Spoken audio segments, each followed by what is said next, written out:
আসসালামু আলাইকুম সুপ্রিয় মোমেন ও মোমেনাগণ, সূরা আন-নিসা এর ৬০ নম্বর আয়াতে বলা হয়েছে তাদের কথা যারা ধারণা করে যে কোরআন এবং তার পূর্বে নাজিলকৃত কিতাবসমূহের প্রতি তারা বিশ্বাস করে, কিন্তু তারা আসলে তাদের যে মোকদ্দমা, তাদের যে বিষয়াবলী সেটা শয়তানের দিকে নিয়ে যেতে চায় এবং তারা নিজেরাই কোরআনের ব্যাখ্যা বিশ্লেষণ করে নিজেরাই একটা স্বতন্ত্র ইসলাম কায়েম করতে চায়। শয়তান তাদেরকে সত্যের পথ থেকে বহু দূরে নিয়ে যায় এবং বিভ্রান্ত করে ফেলে।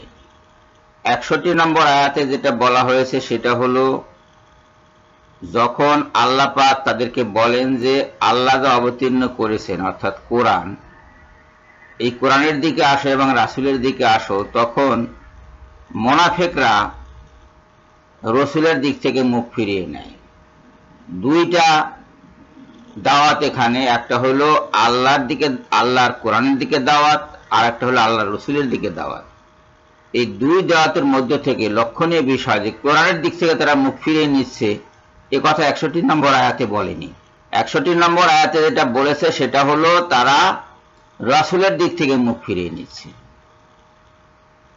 রাসূলের সুন্নাহ, রাসূলের হাদিস, রাসূলের কথা, রাসূলের কাজ, এর কোনো কিছুই তারা অনুসরণ করতে রাজি না। তারা শুধু কোরআন অনুসরণ করতে রাজি। সোজা কথায় এই দেশে যাদেরকে বলা হয় আহলে কোরআন, সেই আহলে কোরআন শ্রেণীটা এই মুনাফিকদের অন্তর্গত। এখানে যাদেরকে মুনাফিক বলা হয়েছে তাদের অন্তর্গত, আপনারা মিলিয়ে নিন। এদের ব্যাপারে হাসরের দিন কি হবে, অনন্তর তখন কিরূপ হবে, যখন তাদের হাতসমূহ যা পূর্বে প্রেরণ করেছে তজ্জন্য তাদের উপর বিপদ উপনীত হবে।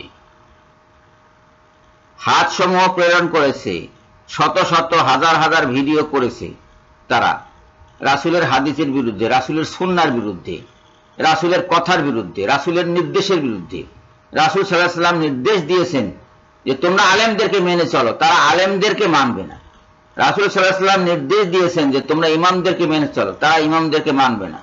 রাসূল সাল্লাল্লাহু আলাইহি ওয়াসাল্লাম নির্দেশ দিয়েছেন যে তোমরা কোরআনকে মানো এবং কোরআন অনুসরণ করার জন্য যে আমি যে সুন্নাহ বা হাদিস রেখে যাচ্ছি সেই সুন্নাহ বা হাদিস তোমরা অনুসরণ করো, তারা সেটা করবে না। তাদের ভাষ্য মতে রাসূলের কোনো কথাই চলবে না, রাসূল কোনো বিধানই দিতে পারেন না।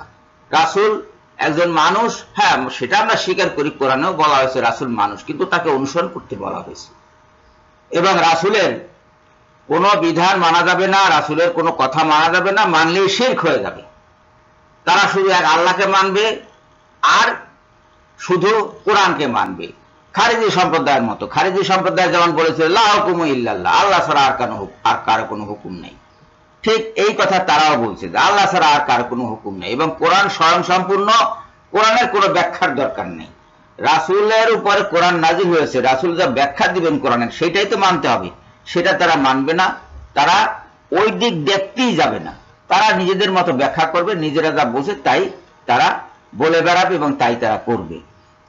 এরা যখন এই হাসরের দিনে যখন এই কঠিন বিপদের সম্মুখে পড়বে যে তারা তাদের যে হাত, যে ভিডিওগুলো তারা করেছিল, যে বইগুলো তারা লিখেছিল হাত দিয়ে, সেই হাত যারা ব্যবহার করেছে এবং সেই হাতগুলো যখন তাদের সাক্ষ্য দেবে আর তাদের বিপদ উপনীত হবে, তখন তারা আল্লাহর শপথ করতে করতে তোমার দিকে আসবে। কার দিকে?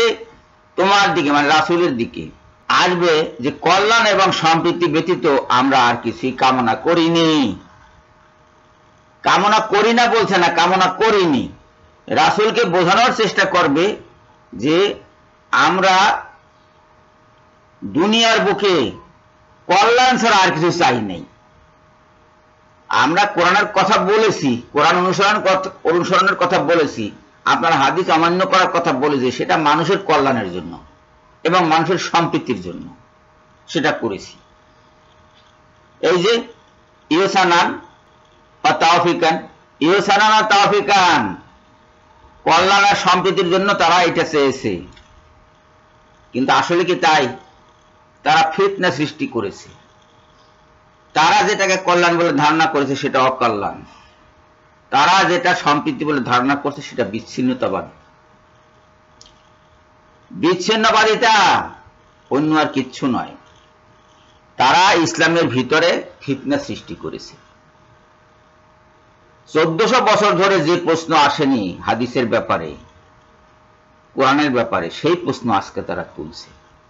1400 বছর ধরে যে ইমামগণকে মানুষ মান্য করে এসেছে, 1200 বছর ধরে যে ইমামগণকে মানুষ মান্য করে এসেছে, সেই ইমামগণের বিরুদ্ধে আজকে তারা কথা বলছে, কলম ধরছে।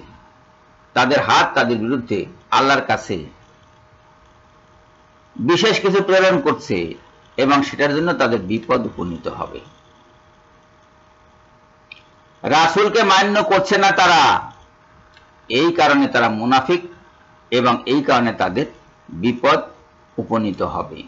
কিন্তু কিয়ামতের দিন তারা শপথ করতে করতে বলবে, আল্লাহর নামে তারা শপথ করবে যে আমরা কল্যাণ ছাড়া আর কিছু চাই নাই, হে রাসূল আমরা কল্যাণ ছাড়া আর কিছু চাই নাই, এই কথা তারা বলতে থাকবে। কিন্তু সে কথায় কি কোনো কাজ হবে? কাজ হবে না, সে কথায় কোনো কাজ হবে না। আল্লাহ পাক তাদের কঠিন শাস্তি দিবেন এবং জাহান্নামের সর্বনিম্ন স্তরে নিক্ষেপ করবেন।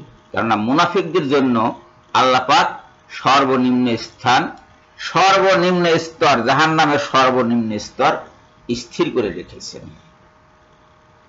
এর অন্যথা হবার নয়। আল্লাহর কালাম কখনো মিথ্যা বলে না এবং মিথ্যা হবার নয়। সবাইকে ধন্যবাদ জানিয়ে এখনকার মতো বিদায় হচ্ছি। আল্লাহ হাফেজ।